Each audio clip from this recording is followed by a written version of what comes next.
하나님, 우리를 위해서 예수 그리스도께서 이 땅에 오신 크리스마스가 이제 곧 다가옵니다. 하나님, 크리스마스에 숨겨진 의미들을 이 시간 나누고자 합니다. 하나님, 우리들에게 선명히 그것을 비춰주셔서 하나님이 우리에게 주신 그 선물을 우리가 아무도 놓치지 않도록, 그리고 모든 영광을 주님께 올려드릴 수 있도록 주님 이 시간 함께해 주십시오. 주님 감사합니다. 예수님의 이름으로 기도합니다. 아멘. 네, 오늘 말씀 제목은 히든 크리스마스입니다. 히든 크리스마스. 크리스마스의 숨겨진 의미입니다. 네, 촬영 시간이 생각보다 좀 길었기 때문에 좀 더 빨리 진행해 보도록 하겠습니다. 성경은 메타 내러티브, 큰 이야기입니다. 창조, 타락, 구속, 완성. 이 위대한 이야기의 정점에 위치한 것이 예수님이 이 땅에 오신 사건, 예수님이 오신 날 크리스마스입니다. 그런데 이 의미를 그리스도인들조차도 세상의 문화를 따라서 희석되이 생각하고 어떤 날인지 잘 모르는 경우들이 있습니다. 세상 사람들이야 산타크로스, 그리고 축제, 선물을 주고받는 날, 또 데이트하는 날, 크리스마스 때 왜 연인이 있어야 되는지는 잘 이해가 안 되지만, 왜 이렇게 연인이 없다 슬퍼하는지도 잘 모르겠지만, 그런 의미들을 가지고 있고요. 그리스도인들조차도 성탄 예배 때 이렇게 전날 밤에 이렇게 막 즐겁게 노시고, 성탄 예배 때는 다 졸거나 집에 가서 주무시거나 하는 그런 성탄절의 의미가 점점 숨겨지고 있는 것 같습니다. 오늘 제가 나눌 이야기들은 팀 켈러라는 목사님의 예수라는 책이 있습니다. 그 책을 중심으로 크리스마스의 의미를 살펴보려고 하는데요. 이 책의 영어 제목이 바로 히든 크리스마스입니다. 그 크리스마스의 숨겨진 의미들을 한번 찾아보도록 하겠습니다. 첫 번째는 숨겨진 크리스마스의 의미, 첫 번째는 빛으로 오신 예수님입니다. 빛으로 오신 예수님.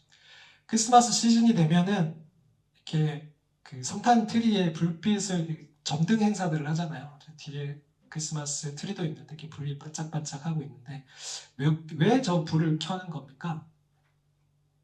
그런 의미들을 생각해 보신 적 있습니까? 그냥 마냥 이쁜가요? 크리스마스에 빛을 밝히는 이유, 빛이라는 상징은 무엇을 드러내고 우리들에게 말을 하고자 하는 것일까? 그건 바로 어둠 속에 빛으로 오신 예수님을 의미하는 겁니다. 어둠 속에 빛으로 오신 예수님. 예수님의 빛으로 오신 것은 우리가 이 세상이 영적으로 너무 눈이 멀어 있기 때문입니다. 그리고 스스로는 길을 찾을 수가 없기 때문입니다.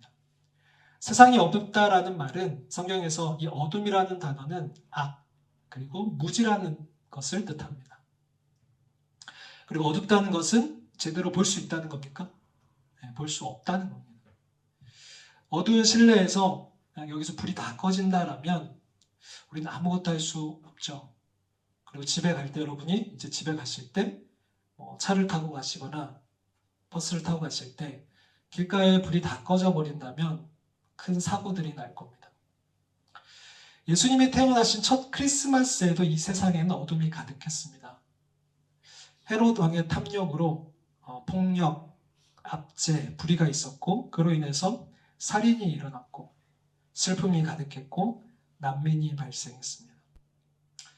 작년 크리스마스에도 그리고 재작년 크리스마스에도 전쟁은 있었고 살인과 폭력과 불의는 끊이지 않았습니다. 세상은 2000년 전 예수님이 오셨을 때나 지금이나 빛을 찾아서 더듬거리고 있습니다. 왜냐하면 이 세상은 스스로 빛을 발할 수 없는 곳이기 때문입니다. 인류는, 사람은 결코 스스로를 구원할 수 없습니다. 어떤 정치 제도도, 이데올로기도, 기술의 발전으로도 우리 인간의 문제를 스스로 해결할 수가 없습니다. 그렇게 생각하는 신념 자체가 어리석은 환상입니다. 수많은 노력을 해왔잖아요, 역사적으로. 그러나 그러면 그럴수록 더욱 어둠을 더 악화시킬 뿐이었습니다. 성경은 분명히 인간 스스로는 치유나 구원을 이룰 수 없다라고 얘기하고 있습니다. 그러면서 그럼에도 불구하고 한 줄기 빛이 있고 희망이 있으니 그것이 바로 참 빛이신 빛 되시는 예수 그리스도라고 얘기를 하고 있습니다. 오늘 본문 말씀입니다. 같이 다시 한번 읽어보겠습니다. 시작. 흑암에 행하던 백성이 큰 빛을 보고 사망의 그늘질 땅에 거주하던 자에게 빛이 비추도다. 흑암에 행하던 백성들이 큰 빛을 보고 사망의 그늘질 땅에 거주하던 자에게 빛이 비추는도다. 6절에 같이 읽겠습니다. 이는 한 아기가 우리에게 낳고 한 아들을 우리에게 주신 바 되었는데 그의 어깨에는 정사를 메었고 그의 이름은 기묘자라 모사라 전능하신 하나님이라 영존하시는 아버지라 평강의 왕이라 할 것입니다. 그 정사와 평강의 더함이 무궁하며 또 다윗의 왕자와 그의 나라에 군림하여 그 나라를 굳게 세우고 지금 이후로 영원히 정의와 공의로 그것을 보존하실 것이라. 만군의 여호와의 열심히 이를 이루시리라. 이게 하나님의 약속이에요. 빛이 없는 이 세상에 어둠이 가득해서 뭔가 뭔지를 분별조차 할 수 없는 우리 인간들에게 저 바깥에서 빛을 보내주신 그 사건이 바로 크리스마스입니다. 이를 마태복음은 이 이사야서를 인용해서 이렇게 얘기합니다. 마태복음 4장 16절입니다. 같이 읽을까요? 흑암에 앉은 백성이 큰 빛을 보았고 사망의 땅과 그늘에 앉은 자들에게 빛이 비치었도다 하였느니라. 그리고 요한도 예수님을 빛으로 얘기합니다. 요한복음 1장 9절 10절입니다. 같이 읽겠습니다. 참 빛 곧 세상에 와서 각 사람에게 비추는 빛이 있었나니 그가 세상에 계셨으며 세상은 그로 말미암아 지은 바 되었으되 세상이 그를 알지 못하였고. 네. 이것이 이 땅에 빛으로 오신 예수님에 대한 크리스마스의 메시지입니다. 크리스마스는 인류의 어둠 가운데 빛이 들어온 사건입니다. 그 빛은 우리에게서 솟아난 것이 아니라 바깥에서 들어와서 이 세상을 비추이는 빛입니다. 예수님께서 어둠 속에 있는 우리를 위해서 그 빛을 비추러 오신 사건입니다. 더 정확히 얘기하자면 그 예수님이 바로 빛이십니다. 요한복음 8장 12절에 나는 세상의 빛이니 나를 따르는 자는 예수 그리스도를 따르는 자는 어둠에 다니지 아니하고 생명의 빛을 얻으리라. 이것이 가장 근본인 크리스마스의 의미입니다.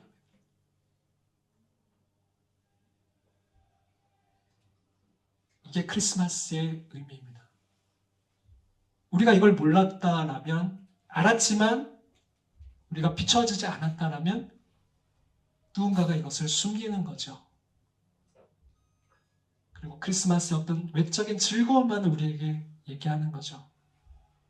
즐겁게 재미있게 가족들과 연인들과 친구들과 그것 자체가 나쁜 건 아니지만 본질이 없는 거죠. 예수님이 이 땅에 오신 그 본질을 우리가 찾아내어야 합니다. 두 번째, 약속을 이루시기 위해서 오신 예수입니다. 두 번째 히든 크리스마스를 한번 찾아보겠습니다. 그 힌트는 마태복음 1장 초반부에 있습니다. 혹시 성경책이 있으신 분들 아니면 핸드폰에 성경 어플이 있으신 분들 한번 마태복음 1장을 한번 찾아보십시오.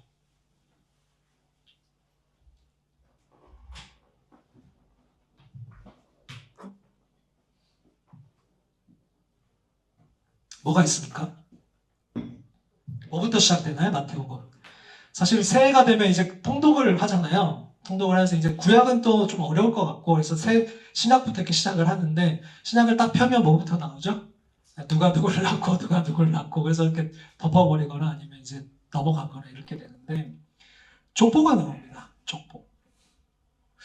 왜 마태는 크리스마스가 그 뒤에 나오잖아요. 마태복음 후반부에 나오는데 그 예수님의 출생 기사로 시작을 하지 않고 왜 족보를 장황하게 나열을 하는가? 이 족보는 무엇을 드러내고자 하는 것인가? 감추지 않고 뭘 드러내고자 하는가?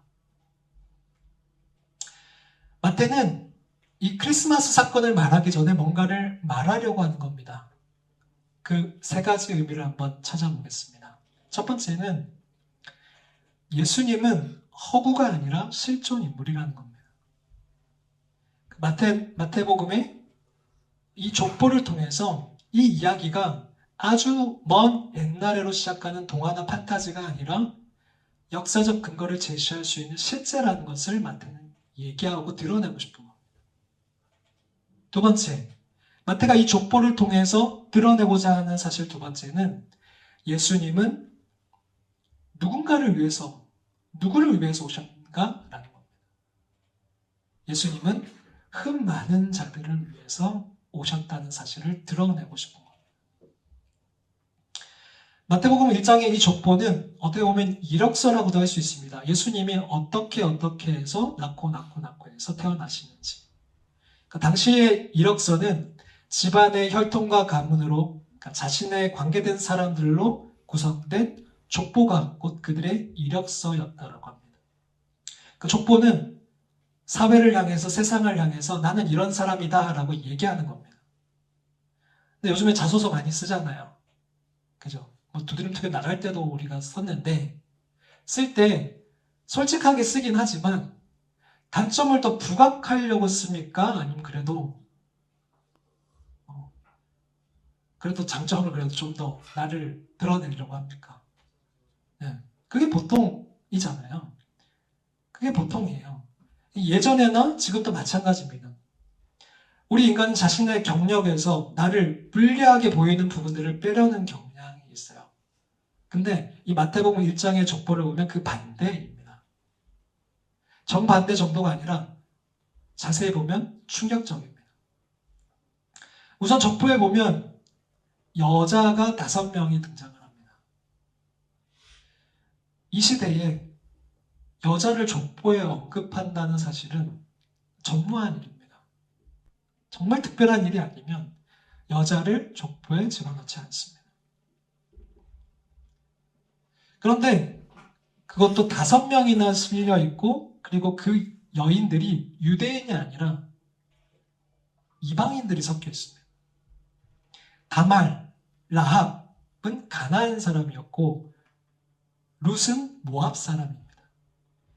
이 유대인들은 그런 나라 출신들을 되게 부정하게 여겼어요. 그리고 예배에 들어오지도 못하게 했습니다. 그런 이방 여인들을 예수님의 족보에 버젓이 드러나게, 보이게 적어놓은 거죠. 더 특이한 것은 이 여인이고 이방인이라는 것 외에 이 여인들이 굉장한 수치를 가진 여인들이었다는 겁니다. 이 여인들을 거명함으로써 마태는 일부러 이 글을 읽는 독자들에게 가장 더럽고 추악하고 부도덕한 사건들을 이렇게 드러내면서 우리들에게 몇 가지를 기억나게 하고 드러내고자 하는 겁니다. 숨기지 않아요. 드러내고자 하는 겁니다. 살펴보겠습니다. 마태복음 1장 3절을 보면 유다는 다말에게서 베레스와 세라를 낳고라고 되어 있는데, 이 다말은 유다를 통해서 자녀를 낳았습니다. 지금 다 설명을 할 수는 없지만 이 다말은 간단히 얘기해서 시아버지를 통해서 아이를 낳은 여인입니다. 그리고 예수님은 이 세라의 후손이 아니라 베레스의 후손인데도 마태는 굳이 이 베레스와 세라를 같이 쓰면서 이 사건을 더 명확하게 드러내고자 합니다. 또 1장 5절에 가면 어떤 여인이 나옵니까? 라합이 나옵니다. 이 라합은 이방 여인으로도 모자라서 매춘부였습니다. 그러나 이 중에서도 가장 수치스러운 것은 여기인데요. 마태복음 1장 6절을 한번 읽어보겠습니다. 시작. 다윗은 우리아의 아내에게서 솔로몬을 낳고, 우리아 아내가 누구죠? 우리아의 아내. 네, 밧세바입니다. 근데 이름을 밧세바라고 쓰지 않았어요. 아까 다말, 라합은 이름을 썼는데 이 밧세바는 이름을 쓰지 않고 누구의 아내였다라고 씁니다. 우리아의 아내. 왜 그런 걸까요? 우리아가 누굽니까? 이 유대인들에게 가장 존경하고 자랑스러운 인물이 누굴까요? 다윗입니다. 근데 이 마태는 이 다윗의 수치를 드러내면서 우리가 누구인지를 보여주고자 하는 겁니다. 아니, 우리가 누구인지를 기억하자라고 얘기하는 거예요. 선민의식에 빠져서 우리만 구원을 받을 거야 라고 생각하고 있는 유대인들에게 우리가 어떠한 자인지, 우리가 자랑하는 그 다윗이 누구인지를 드러내고자 하는 겁니다. 다윗은 자신을 죽이려 했던 사울왕을 피해서 도망 다닐 때 여러 장수들이 다윗을 따라다녔습니다. 그 중에서도 여러 사람들은 다윗에게 목숨을 걸고 다윗을 지키는 아주 충성된 장수들이었습니다. 우리아도 그 중에 하나였어요. 다윗을 위해서 온갖 위험을 무릅쓴 충직한 장수였습니다. 그런 우리아를 다윗은 자신의 욕정을 위해서 그 아내를 빼앗았습니다. 그것뿐만 아니라 이 사실을 감추기 위해서 우리아를 교묘하게 머리를 써서 죽음으로 몰아넣습니다. 그리고 우리아는 죽습니다. 그리고 둘 사이에서 태어난 아들이 바로 솔로몬입니다. 따라서 마태는 밧세바라고 하지 않고 우리아의 아내라고 하면서 우리가 자랑스러워하는 그 다윗조차도 하나님의 은혜가 아니면 설 수 없었던 자였고, 그리고 다윗이 그렇다면 우리는 더욱 더 그러한 자라는 것을 드러내고자 하는 겁니다. 우리의 치부, 치명적인 흠, 그러나 그럼에도 불구하고 우리를 위해서 예수 그리스도가 오셨다라는 것을 말하고자 하는 겁니다. 예수 그리스도의 은혜가 필요 없는 사람은 아무도 없습니다. 아무리 훌륭해 보이는 인간도 예외가 아닙니다. 그리고 반대로 아무리 흠이 많은 자라도 예수 그리스도의 은혜로서 구원받지 못할 사람은 없습니다. 예수 그리스도 안에서는 왕이든 남자든 여자든 유대인이든 이방인이든 어떤 인종과 민족이든 모두 똑같이 하나님 앞에서 죄인이고 잃어버린 양이라는 겁니다. 우리 인간들은, 우리 인류는 모두 오직 예수 그리스도의 은혜와 십자가의 은혜로만 그분께 받아들여질 수 있는 자들입니다.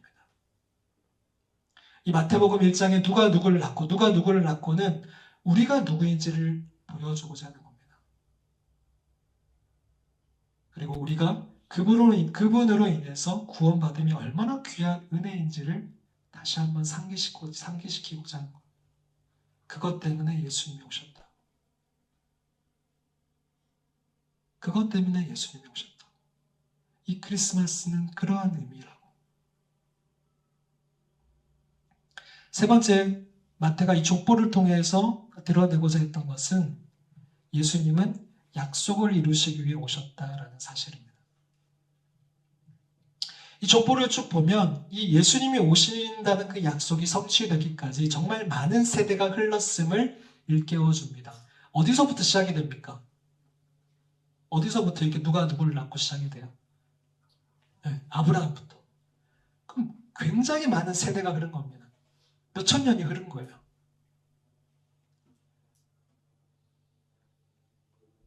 창세기 3장 15절에 사실은 아브라함 그 이전부터 하나님은 약속하셨습니다. 장차 누군가가 와서 사탄의 머리를 상하게 하고 악을 무찌를 거라고 예언하셨고 약속하셨습니다. 그 뒤로 지금 마리아에게 천사가 찾아오기까지 굉장히 많은 시간이 흘렀습니다. 약속이 이루어지는데 오랜 시간이 흘렀다. 심지어 그리스도께서 태어나시기 전 한 400년 동안은 하나님이 침묵하시는 시간이 있을 만큼 하나님 우리를 잊어버리셨다라고 생각했던 이들에게 마태는 얘기하고 싶은 겁니다. 하나님은 약속을 잊어버리시지 않는다.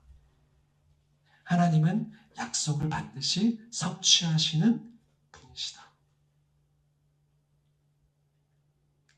나의 시간표로 하나님을 판단하지 마라.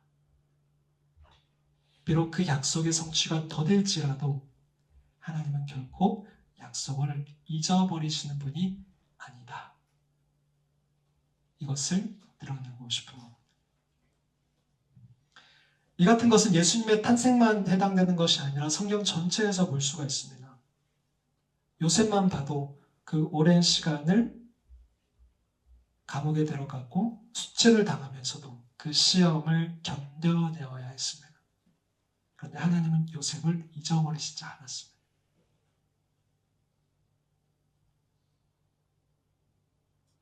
하나님은 요셉을 잊어버리시지 않았어요.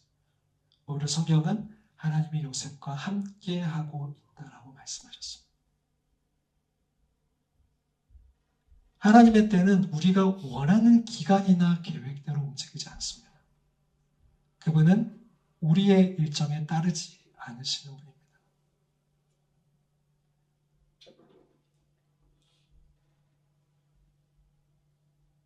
이 말씀은 하나님이 우리에게 이렇게 말씀하시는 것과 같습니다. 나는 너희의 시간 기준에 맞춰지는 자가 아니다. 그러나 나는 여전히 너희를 기억하고 있다. 그리고 나는 반드시 너희와 한 약속을 지킨다라고 말씀하시는 겁니다.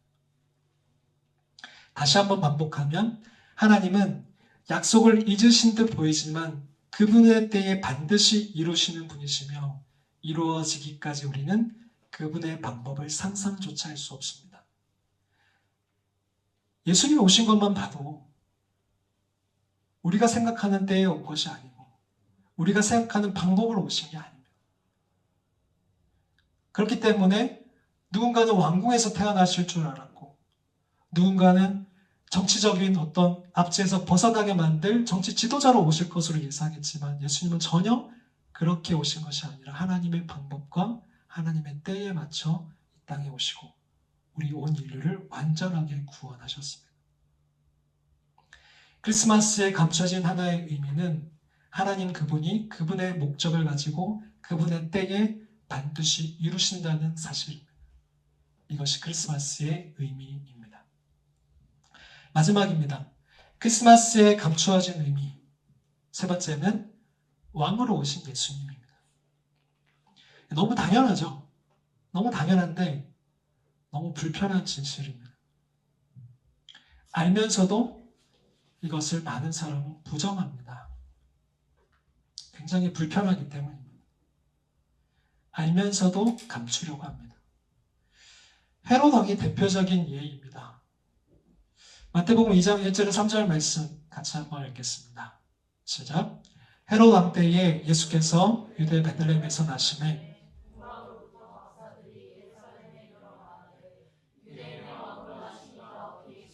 우리가 동방에서 그의 별을 보고 그에게 경배하러 왔노라 하니 헤롯 왕과 온 예루살렘이 듣고 소동한지라. 네, 헤롯 왕이 예수님이 유대인의 왕이 나셨다는 소리를 듣고 소동합니다. 흔들립니다. 사실 이거는 굉장히 소극적인 표현이고 축소된 표현입니다. 헤롯 왕은 정말로 화가 났고 정말로 이것을 부정했고 이것을 없애려고 했습니다. 역사에 따르면 헤롯 왕은 당시 기준으로 보더라도 굉장히 포악한 통치자였습니다. 자신의 권력을 지키기 위해서는 신하뿐만 아니라 가족들조차도 죽일 수 있는 왕이었습니다. 그런 와중에 이 동방에서 박사들이 와가지고 유대인의 왕으로 나실 리가 어디 계시냐라고 물으니까 얼마나 불편하겠습니까? 왕이 여기 있는데 내가 그 왕을 엄청나게 지키려고 하는데 왕이 나셨다고 하니까 얼마나 그것을 없애고 싶겠습니까? 그러니까 그 아이를 죽이기 위해서 거기 있는 아이들을 다 죽이잖아요. 이게 근데 헤롯 왕만 그런 게 아니라 우리 인간이 가지고 있는 본성이라는 거예요. 왕이 어디 있느냐라고 물을 때 정말 많은 사람들은 그 왕이 있는 것을 부정하거나 모른 채 합니다. 불편하니까요. 왕은 둘이 존재할 수 없는 거니까. 왕은 둘이 존재할 수 없는 거니까요. 불편한 거예요. 그럼 누가 왕이 되고 싶다는 겁니까? 나죠. 내가 이 왕자를 내어놓고 싶지 않다는 겁니다.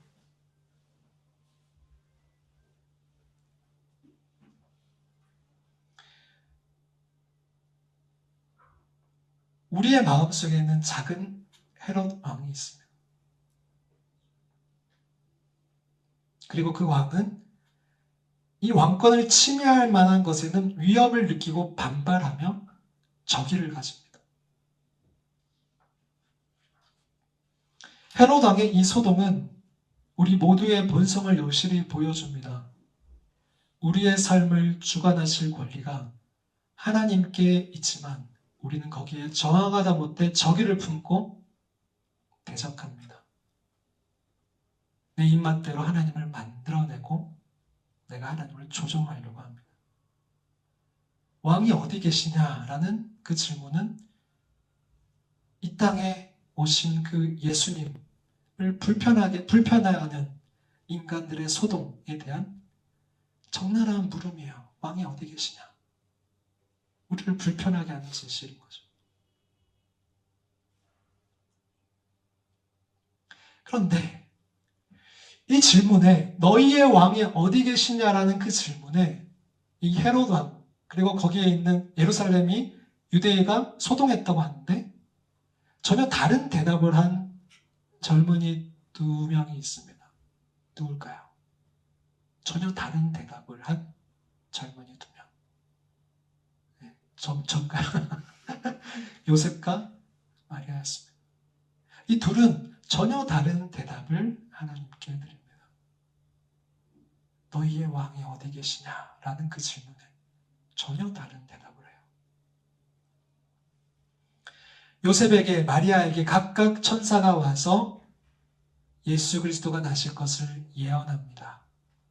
이들은 어떤 대답을 했을까요? 그리고 어떤 자신들의 그 대답을 하나님께 올려드렸을까요? 첫 번째는 예수님이 오신다는 그 소리를 듣고 이들이 드렸던 것은 뭐냐면 기꺼이 내가 세상의 멸시를 감수하겠다라는 겁니다. 예수님이 오신다라는 사실을 받아들인다라는 것은 더 이상 사람들의 인정과 흠없는 평판과 칭찬을 내려놓는다는 것을 의미합니다. 요셉이 마리아와 결혼을 한다면 사람들의 인정, 평판, 칭찬 어림도 없습니다. 어림도 없죠. 결혼 전에 아이를 가졌는데. 설명을 한다고 해서 듣겠습니까? 그들은 어떤 표정을 짓고 어떤 눈빛으로 그들을 쳐다볼까요? 심지어는 죽을 수도 있습니다. 그 당시에는 이런 죄를 저지르면 돌을 쳐서 죽였거든요. 그게 아니라면 다른 마을로 도망다니면서 살아야겠죠.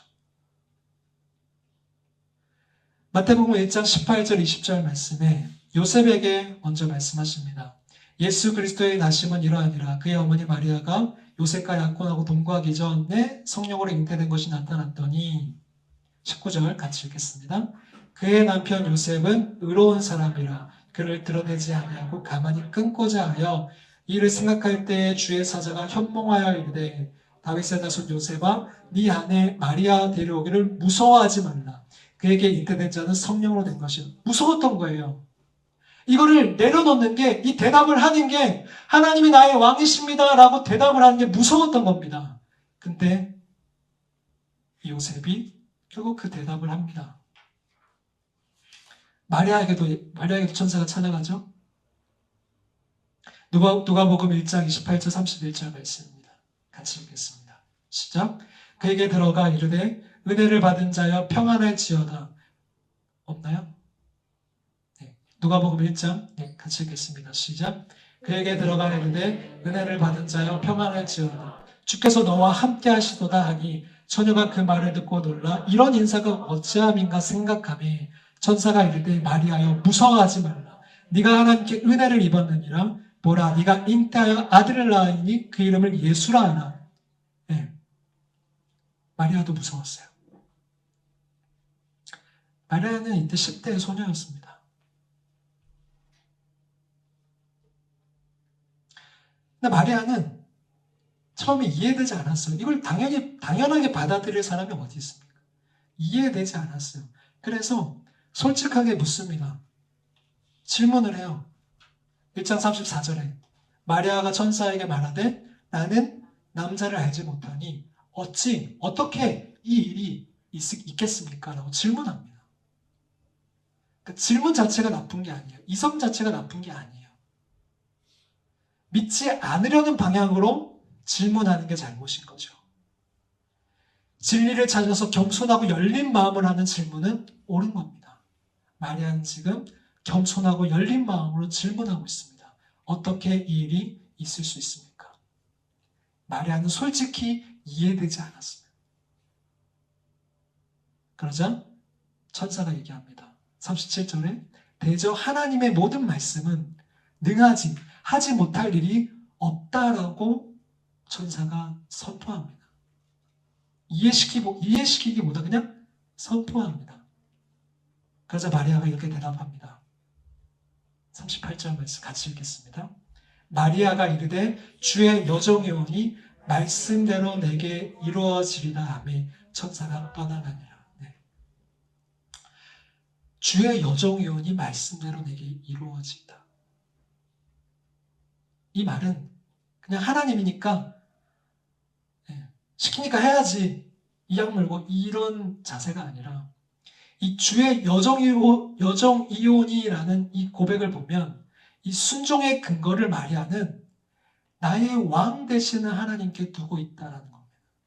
이해는 되지 않아요.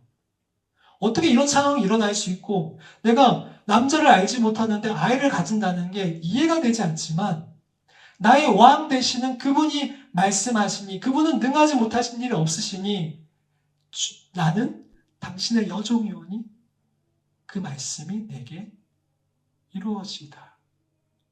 이렇게 순종의 근거가 되고 있는 겁니다. 마리아는 이해되지 않을 때라도 자신의 삶의 왕을 하나님이라고 고백했습니다. 엄청난 대가를 치러야 됐음에도 불구하고 내 삶의 왕은 하나님이라고 고백하고 있습니다. 분명히 소문이 날 거고요. 이 작은 마을에 가무장적 사회에 자신이 평생 사생활을 낳아서 손가락질을 당하고 돌로 맞아 죽을 수 있다는 것을 이 소녀가 몰랐을까요?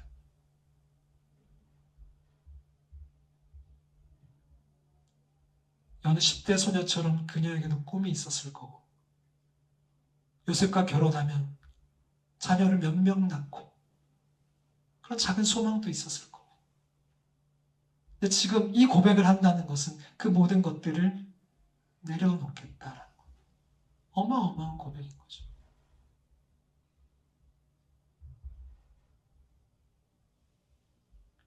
불투명하고 앞이 보이지 않는 그 길을 내가 걷겠습니다라는 고백.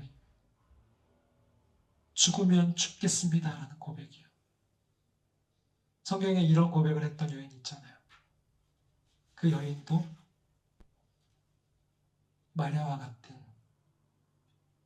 젊은 청년이었고 소녀였습니다. 그 여인도 자신의 모든 것을 걸고 죽으면 죽으리라고 했어요. 한 번도 사랑받지 못했던 그 에스더, 고아였던 포로였던 그 에스더가 그 왕의 사랑을 받고 겨우 이제 뭔가 살 만큼 뭔가 이제 내가 누리는구나라고 했던 그때에 그 모든 것을 걸어야 했던 그 상황 속에서 에스더가 기도하고 고백했던 건 죽으면 죽으리라 하고 뛰어들었어요. 근데 에스더는 죽지 않았어요. 마리아도 죽지 않았습니다.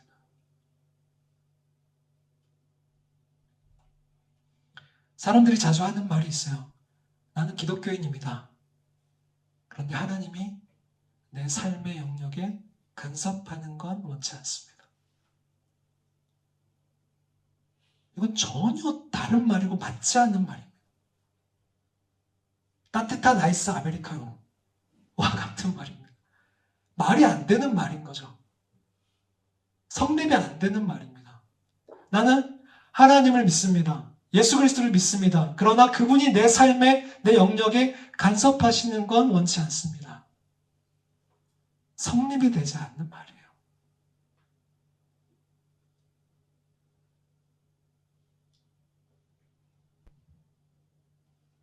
예수 그리스도가 이 땅에 내 삶에 오신 의미는 그분이 우리의 삶에 들어오시면 우리가 그분을 통제하는 것이 아니라 그분이 우리를 통제하신다라는 것입니다.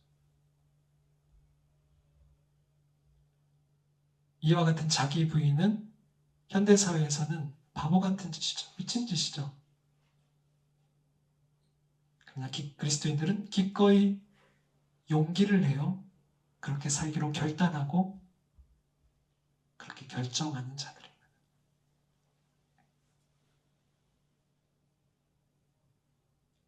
쉽지 않죠. 그래서 하나님은 찾고 구하고 두드리라고 하셨습니다. 하나님께 나오라고, 나를 찾으라고, 내가 그렇게 하게 할 것이라고 말씀하십니다. 누가복음 11장 13절 말씀입니다. 너희가 악할지라도 좋은 것을 자신에게 줄 알거든 하물며 너희 하늘 아버지께서 구하는 자에게 성령을 주시지 않겠느냐 하시니, 이 성령님이 우리에게 오실 때 우리는 이 삶을 살 수 있습니다.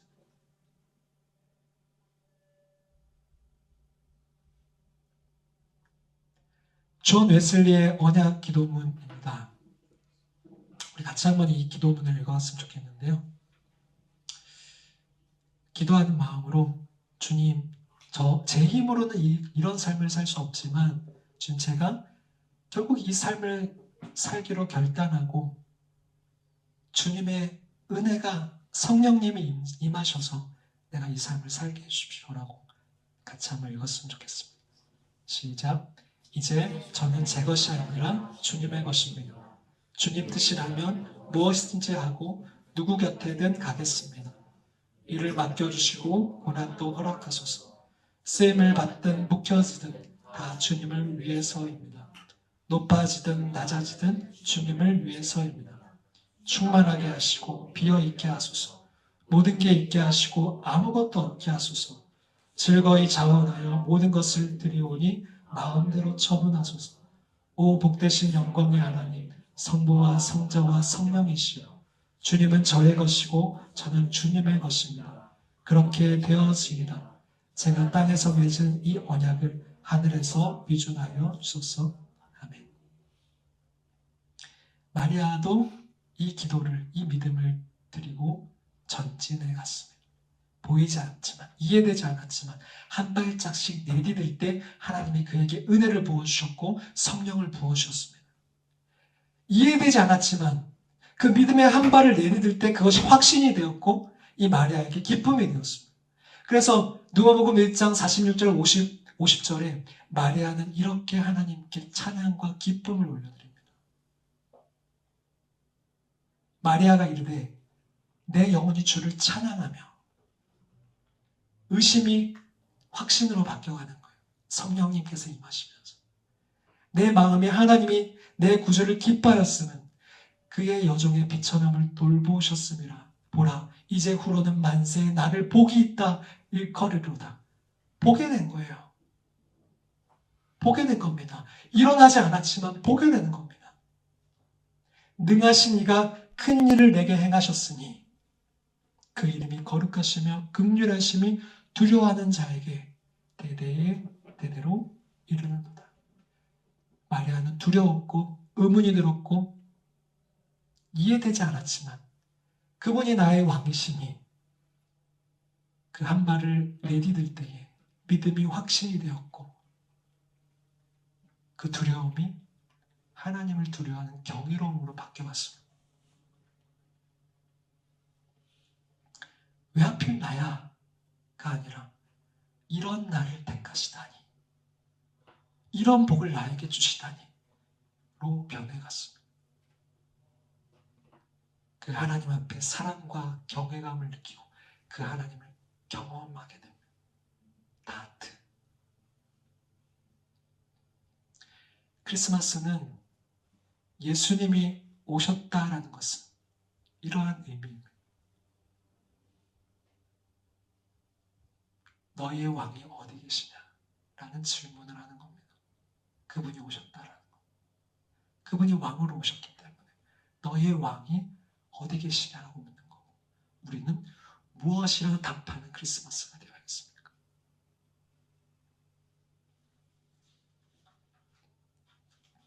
정리합니다. 크리스마스에 감추어진 의미, 첫 번째는 빛으로 오신 예수님이었습니다. 두 번째는 족보를 통해서 많은 우리를 위해 오신 구원자, 그리고 약속을 성취하시는 예수님. 그건 지금도 마찬가지입니다. 지금도. 그리고 세 번째는 왕으로 오신 예수님. 이 세 가지 크리스마스의 의미가 우리들에게 완전하게 드러나고 비춰지는 시간들이 되시기를 예수님의 이름으로 축복합니다. 기도하겠습니다. 하나님 아버지 감사합니다. 주님 오셔서 감사합니다.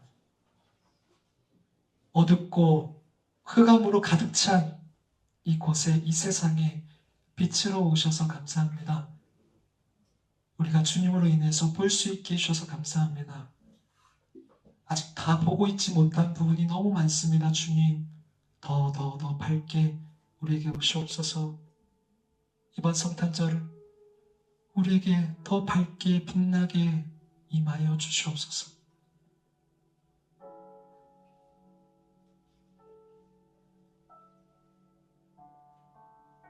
주님 우리에게 약속하셨던 그 약속을 기다리지 못하고 돌아서고 내 마음과 내 방법과 내 시간표대로 하려고 했던 우리들을 용서해 주십시오.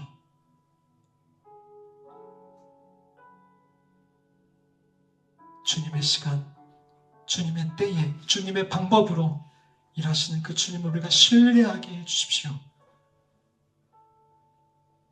우리의 믿음을 주님께 드리는 시간 되게 해주십시오.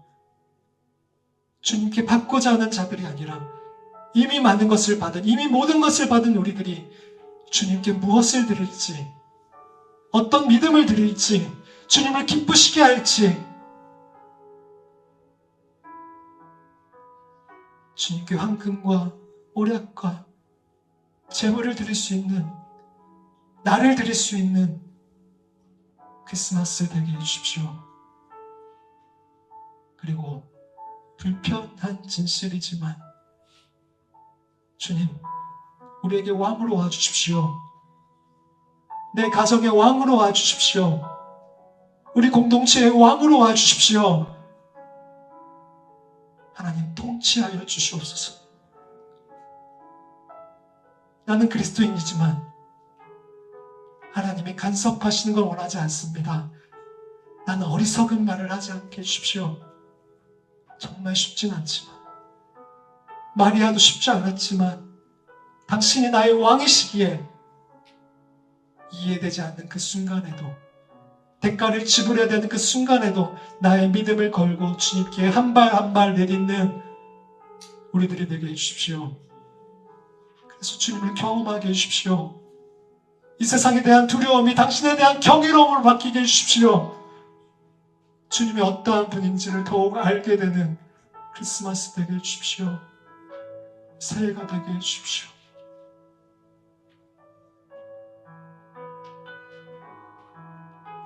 이 예배가 그 시작점이 되게 해주십시오. 주님,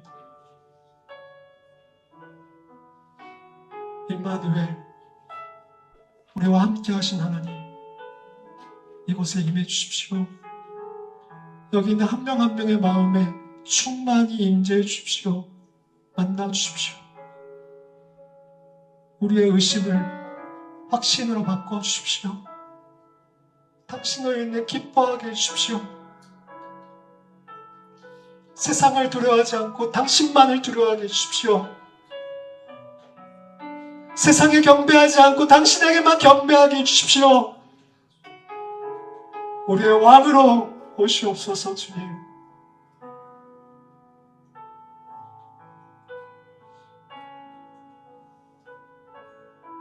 주님 감사합니다. 주님 감사합니다. 예수님의 이름으로 기도합니다.